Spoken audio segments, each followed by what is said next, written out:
you. Thank you very much, and good morning to you all. Oh, you have to help me out.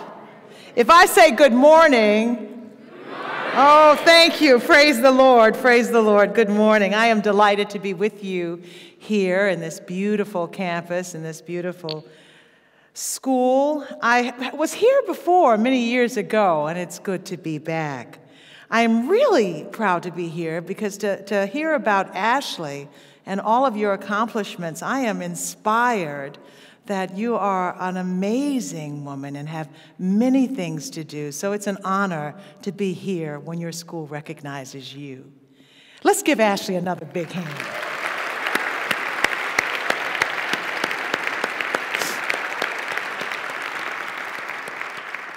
I wanted to talk to you for a few minutes about my work and my life and my testimony. I have been a television journalist for many, many years, and that's still a little bit about the work that I'm doing, but I just wanted to tell you how I got from there to here, and it has been an interesting journey. The topic of this meditation is border crossing, an imperative in justice and love. I like that because it sounds very academic. What it really means is what happened to me in Sudan. That's what this is all about. And I'm going to use the text Matthew 4:43. This is when Jesus is giving his premier Sermon on the Mount, and he is saying, you have heard it said that you're supposed to love your neighbors and hate your enemies, but I'm telling you, love your enemies and pray for those who persecute you. I always go back to this text because it means so much to me. The idea of loving your enemy. How can you do that? We barely love the people that we're supposed to love. We barely love our brothers and sisters. How can we love our enemies? All of this has come to life for me since I've been working in Sudan. In 2001, as has already been said, went on a story as a television journalist to cover a group of Bostonians who were investigating allegations of slavery in Sudan. Sudan now, southern Sudan, South Sudan, is the world's newest country. Back in 2001, South Sudan was part of all Sudan, and it was a huge country at war against itself. Slavery was one of the horrible, insidious offshoots of this civil war. And so I went with a group of people who were going to investigate this. I went simply because I thought it would be a great story. First of all, slavery, as far as I knew, had ended. So how could we be talking about modern-day slavery in the 21st century? But I went with people who were preachers, humanitarians, human rights advocates, and they were going for a slightly different reason. They were going to see if there was something they could do. Gloria White-Hammond, and I don't know if she's ever spoken here. Has she spoken here a while ago? Gloria White-Hammond is a minister. She's a pediatrician. She and her husband founded the Bethel African Methodist Episcopal Church in Jamaica Plain, Massachusetts, and they became my heroes in the world. I covered them on many stories because I couldn't believe people who were good-looking, who were young, who were medical doctors could change their lives and become ministers. And so they were always fascinating to me. They were the ones going to Sudan. So when I got this opportunity to cover them, I thought, boy, the other side of the world, a country nobody has heard of, we've never heard of slavery, this will be my story. I went to my news director at the time. I was still at Channel 4. In Boston, and I asked him if he would give me a crew to go over to Sudan to do a story. And he said, you know what? We don't cover international stories. I said, but this is a big story. It's about slavery. He said, you know what? That's on the other side of the world. We're a local television station. We cover local news. So for some reason, that just really made me angry. Now, in past, if he had said something like that, I would have said, okay, and let it go. But for some reason, that really challenged me. And so I decided, okay, Peter, I'll get my own camera, and I'll go myself this time. and I'll go with these people, and I'll learn to shoot. Never shot a camera in my life, but for some reason, this story was different. And so we went. We went to Sudan, which is 21 hours, 9,000 miles on the other side of the world. Sudan, southern Sudan, is a place where there is no infrastructure. It has been in war for more than 2 decades. All people know is war. So you go there, there's no place, there's no hotels, there's no roads, there are no schools. There are people living on the brink of extinction, if you will, because they've been fighting forever. And it was mind-boggling. I had never been in a combat zone. I had never been in a conflict area. I had never seen people who had known nothing but war. I had never seen people who had lost limbs. And I had never talked to people through interpreters who had such horror stories to tell. Gloria and her husband Ray and the others on this trip would sit down, and we'd go from village to village, and they'd sit down and talk to people about what they'd been through. And people told us stories that you don't even believe. You don't want to believe. I have my little camera, my little digital camera, and I'm sitting there trying to get this video for my big story that, just between you and me, I was trying to get an Emmy Award. I was trying to rack up another award. I wasn't thinking about what I was really doing, and Gloria and Ray are talking to these people, and we began to interview women through interpreters. And women told us these heart-wrenching stories of gang rape. They told us stories about their husbands who were macheted or slaughtered in front of them, and their children who were thrown live in wells. And I just had never heard this before. And so I'm trying to shoot this video, and story after story. One woman I'll never forget, her name is Mary. And Mary couldn't have been older than 19 years old, and she had a newborn baby. And Mary told us that she had been gang raped by 15 soldiers. 15 soldiers. And she's got this very kind of dull look on her face as she tells this story.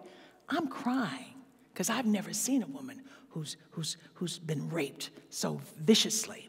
And she's like just bland.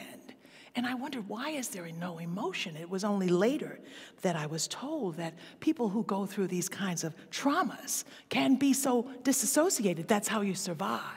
And so Mary's story has stayed with me. Day after day after day, we heard these stories. And at some point along the way, I had to put the camera down. At some point along the way, there was something wrong with me and this camera. You know how when the Katrina hurricane hit New Orleans and you watched television and you saw people on top of rooftops and they're waving flags? I don't know if you remember when Katrina hit New Orleans. And the reporters are going around in helicopters and they're giving their eyewitness account of this person, and this person is asking for help. And the reporter is telling the story. And to me, there was something wrong at some point in my life. It was something about, I've got to do more than tell the story. Now, I'm not saying that reporting is not important, because it's vitally important, and we need good journalists. But for me, I was staring pain and suffering in the face, and I had to step out of that kind of removed observation. There was something wrong with that. There was something absolutely sinful with that. And I'm not really, at that point, a religious person. But I knew something was wrong, so I put the camera down. I was working with people who were called by God to love not just people who looked like us, not just people who we can easily say are our brothers and our sisters, but people who, if not the enemy, are the other, people we don't normally see or know. I was inspired by these people from Boston who said, we've got to do something about this situation in Sudan. Now, my being inspired took a while. It wasn't an overnight thing, because once I put the camera down and looked in the eye of a woman who had been raped 15 times and was asking for help, I didn't know what I could do. They've been fighting in Sudan for 2 decades. There are children in Sudan who know nothing but war. What could one woman from Boston, Massachusetts possibly do in Sudan? Well, Gloria White Hammond told me that we had to try to do something. That was her only answer. She says, God expects us to do something. And so I decided, okay, if you think you can handle this, then I'm going to hang in there with you. Gloria was such a hero to me. And so it was that, if I can say that was an instant, it was that instant where life began to change for me. Reporting was no longer as important as I thought it was. Doing something else, something more significant, became a little bit more important. Now, I'd love to paint the picture that I just got up and put my angel wings on and suddenly started saving people in Sudan. It wasn't quite that easy. The biggest problem was when you are a television news reporter, you make money. You make a lot of money. So while I could say, yes, I want to help the world, I wasn't ready to walk away from that money. I just really wasn't. That's the honest truth. So it took time to figure out how and what I could do to help these people on the other side of the world.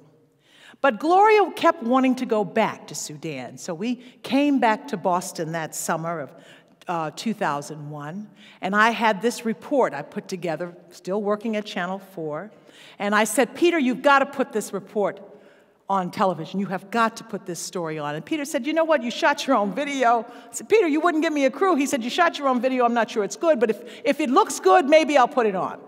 Now, this is July of 2001. Here's my story. There is slavery in Sudan. There are Bostonians working on it, but here's the other part of the story. There's a man building a terrorist network in Sudan, 2001. Peter, this is an amazing story. This man he's got this organization called Al-Qaeda, they say, and he wants to take over the world. Peter said, you know what? We're a local television station. That's an international story. Not sure that fits in. So now I'm really thinking, you know, I should really push for this. Because indeed, while we were in Sudan, we did interview people who told us about Osama bin Laden. Truth. Who told us about how slavery was being financed by Osama bin Laden because he was paying the Sudanese government to stay in Sudan, and that was what was keeping the slavery going. True story. Peter and I went back and forth, back and forth, back and forth on putting my little 3-part story on the air. And finally, talked him into it, and it was to air September 11th, 2001. True story. True story. Never aired. But that day, Peter and I, and we sat down and talked about it. That day, Peter and I realized that the people that we had called them were us. And the problem that we had called theirs was now ours. And the world never seemed so small as it did for us.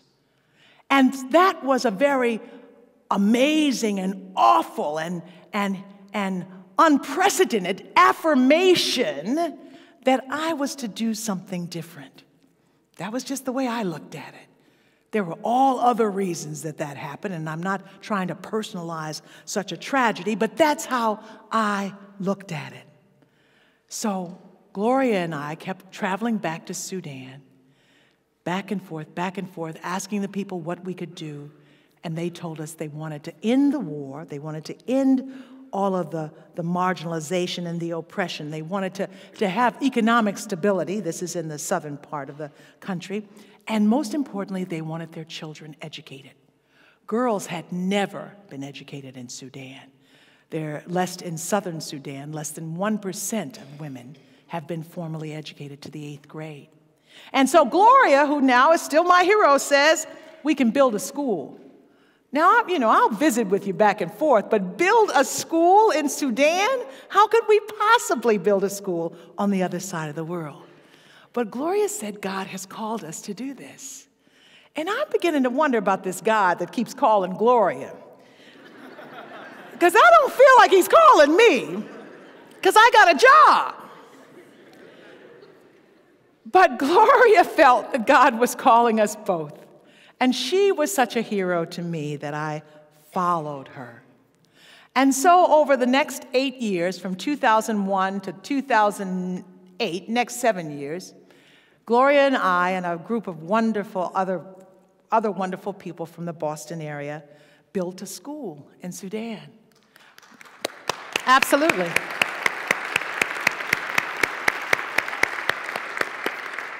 It took fundraising, it took going around to schools all over the place. It was a grassroots effort. We raised hundreds of thousands of dollars. It was Gloria knew a lot of rich people. It took a lot of work. I'm minimizing the effort, but it took many years, but we got it done. The first school of its kind in the particular region where it was built, in a village called Akan, the first day of school, 1,000 girls came.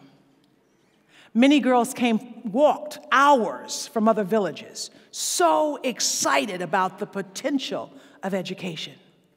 And after you see something like this, and you remember how you started, and I didn't start jumping into this. I started kind of easing into this.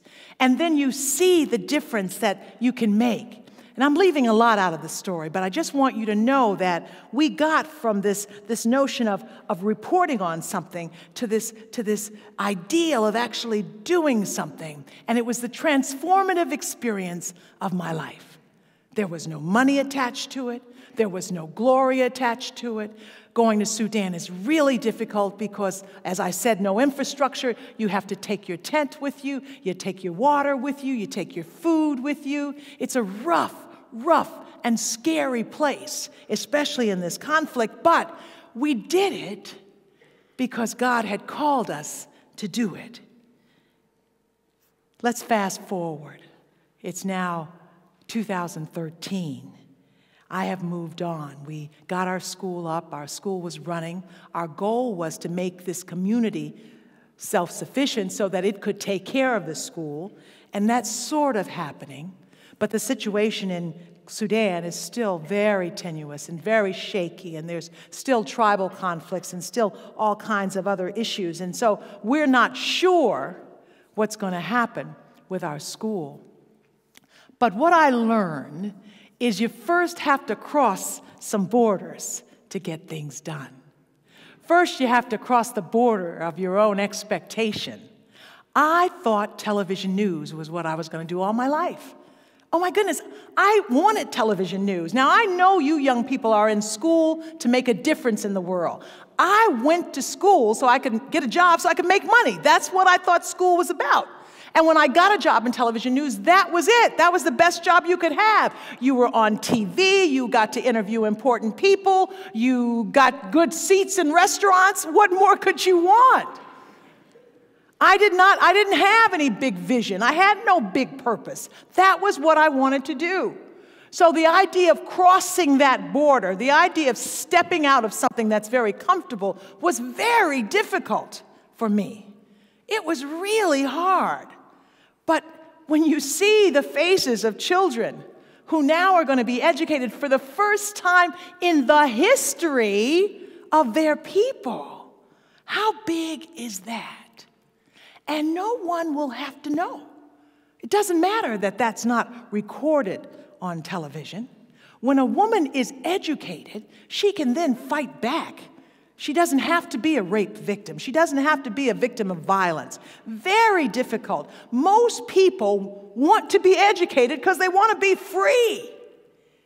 And you might not know that most women in this world are struggling, are really struggling. Not just in Africa, but in Asia, in South America, in the Middle East. You've heard about it. Nicholas Kristof has written a book, Half the Sky. And the whole idea that women, if women are educated, if women have economic stability in the world, that could affect all of these conflicts all over the world.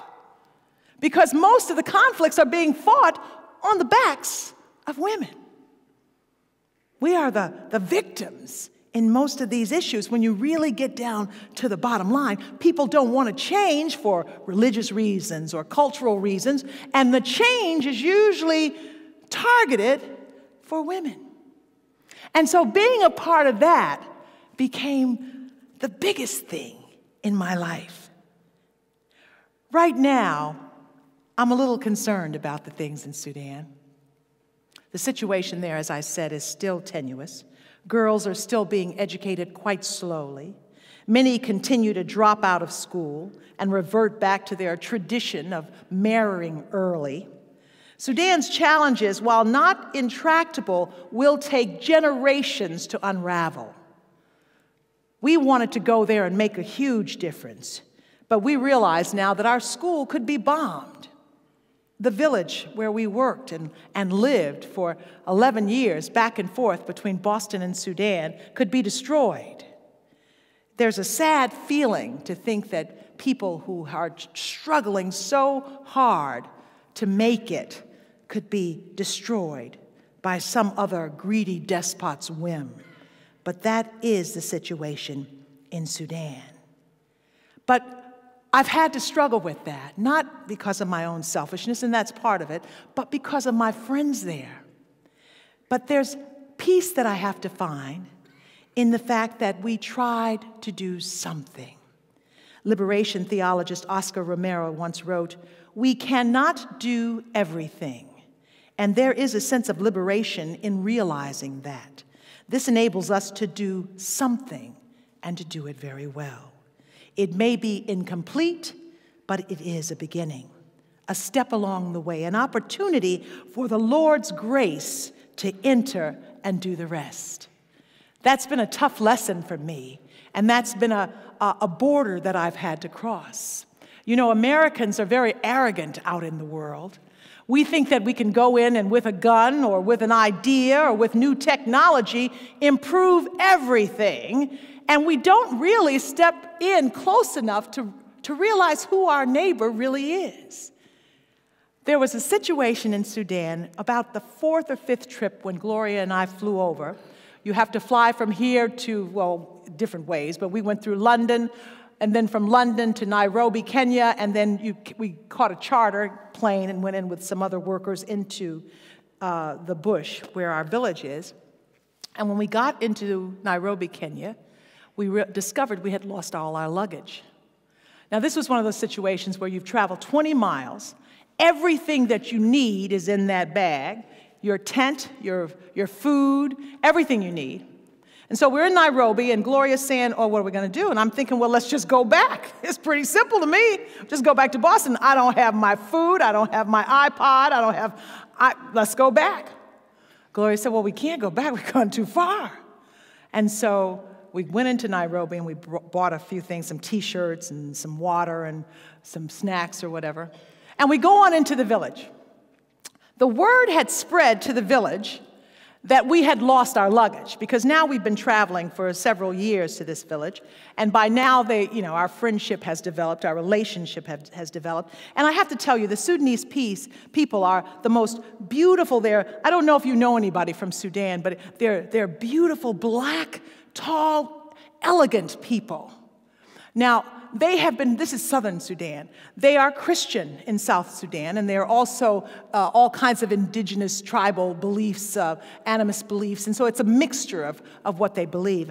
And they're wonderful people, and after traveling there so many years, we've learned to make friends with these people, very quiet, very serene, very peaceful people, and that's amazing when you think about how many wars they've had to fight and how many battles they've been involved in. So anyway, we get off the charter plane, and the word had spread to the village through our interpreters and the people we were going to meet that we had lost our luggage. So we had our little bags from the store, and the people came out to meet us in the village that day. And when the movie is made, when the book is written, this will be the scene. This is my scene, because it's true. The plane lands, and here's a line of people coming to meet us, and the women are carrying wraps that they are going to give to us because they heard we had no clothes. And the men have brought 2 hand-hewn cots that they've made out of wood. And there's very little wood in this part of the world because all the wood has been taken for war. And they're bringing it to the plain. And the old ladies are bringing pots of cooked goat. And they're going to feed us. And somebody's bringing these little sticks so that we can brush our teeth. And it just dawned on me that here we are coming to save the world.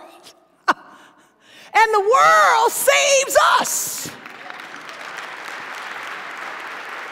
You see, God's grace is alive in the world.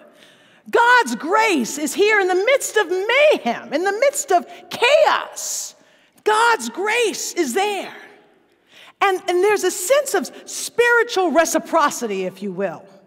You never know when you'll be on the needing side of God's grace. And we were on the needing side then, not the giving side. So you lose your sense of arrogance when you don't have anything. You have no language, you have no clothes, and there's somebody reaching out to help you. I'll never forget it.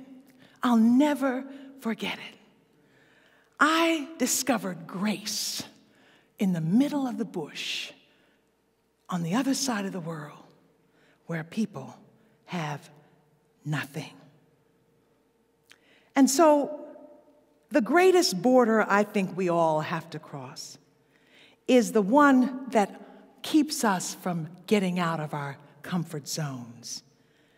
As a reporter, I lived a comfortable life, a wonderful life, and it was very difficult for me to move out of that comfort zone to a place where there was need. One of my favorite writers, Frederick Buechner, says, a calling is when your joy meets the world's needs. When your joy meets the world's needs. That is what Sudan meant to me. I was 7 years old when Dr. Martin Luther King came to my hometown of Little Rock, Arkansas. King was just coming off the successful Montgomery bus boycott and was going throughout the South to spread the word. This was back, oh my goodness, I don't even want to tell you how old I am, but this was a long time ago. This was before the world knew who Dr. Martin Luther King was. But my father, who was a preacher, used to drag me everywhere he went. And so he drugged me to this church, and I was only about 6 or 7. And I sat up in the balcony, and Martin Luther King comes down to the pulpit, and he's telling people about this bus boycott. And he's telling people that there is a movement coming and that God has called us to this moment. And there's something we've got to do, and everybody's got to take part in it. And it was an amazing, amazing speech. And it wasn't about socialism, and it really wasn't about social justice. It was about the people of God have to respond to God's call. And King was catalyzed in this move by his unconditional love. He wrote, "It is a love in which the individual seeks not his own good, but the good of his neighbor. And that means you don't choose who's worthy of your love. There is no distinction between friend and enemy. I don't love you because you're my neighbor. You are my neighbor because I love you." And I remember 6 or 7 years old, the excitement of Martin Luther King inspiring people to get up and do something. Now remember, this is not just the I have the dream speech. This is about people standing in front of hoses and angry dogs who are going to set out to destroy them. This is people standing and picketing where people are trying to kill them. This civil rights movement, though we don't talk enough about it, was a harsh time in this world, and people died and people bled so that I could stand up here and tell you about my experiences. And I was just a girl, and Dr. King is saying, we've got to get out, and we have to be a part of this nonviolent resistance. And there's murmuring in the church. Now, I hated to go to church. Can I just say that? I hated it because my daddy was a preacher, and I had to go.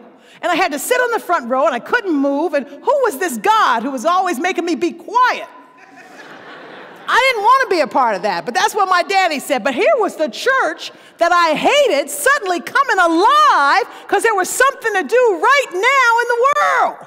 And the kingdom of God was not just about heaven. The kingdom of God would be right here and now based on the law of love. That's what King was saying. And he was saying love is a weapon. And we have to love the world. And I was like, oh my. And I remember it vividly. And here was the best part of this. It wasn't just Dr. King standing there. There were people out in the audience. There was Miss Jones, who was my mother's hairdresser. And there was Mr. Smith, who worked on the railroad. And there was Bobby Allen, who was a busboy downtown. And suddenly people who had never even thought about freedom, never even thought about doing anything to change the world, stand up. And they want to be a part of something. And this little girl in the balcony wanted to be a part of something too. It was a kairos moment.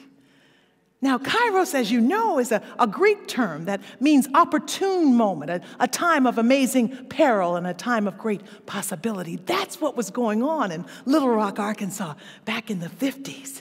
And those people got up and they were inspired.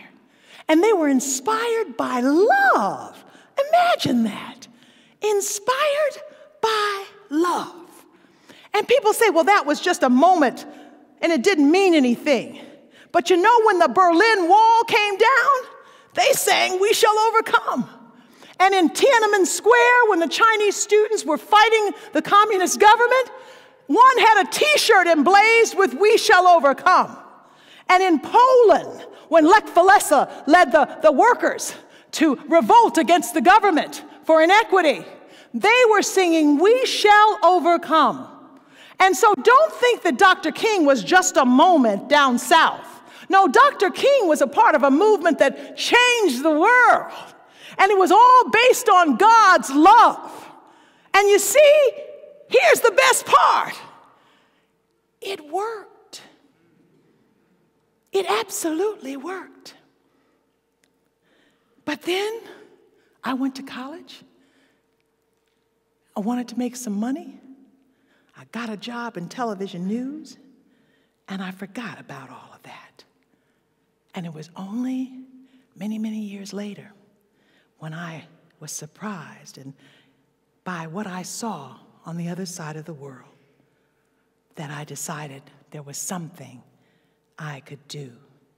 There was something I had to do, that I had my own kairos moment. I submit to you, young people, that we are in the midst of a kairos moment, that there is great peril and great potential in this world, that there are many things that have to be done.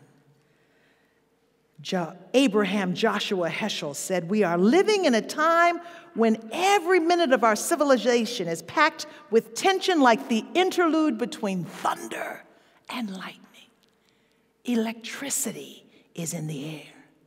With the continuation of this global economic meltdown, we've got to figure our way out of that. We've got to be more equitable in taxation. We have global warming. There are water shortages out in Africa. Animals are being threatened. There are political problems all over the world, and the stagnancy of political and cultural polarization has reached epidemic proportions, and they're just beginning to try to work this out, but there is great potential. Great potential. I'm now preaching at a little church in Roxbury, Massachusetts, Roxbury Presbyterian Church. It is a beacon of light in a community that is overrun with darkness, where gun violence and drug abuse and every other crisis of our times is underway.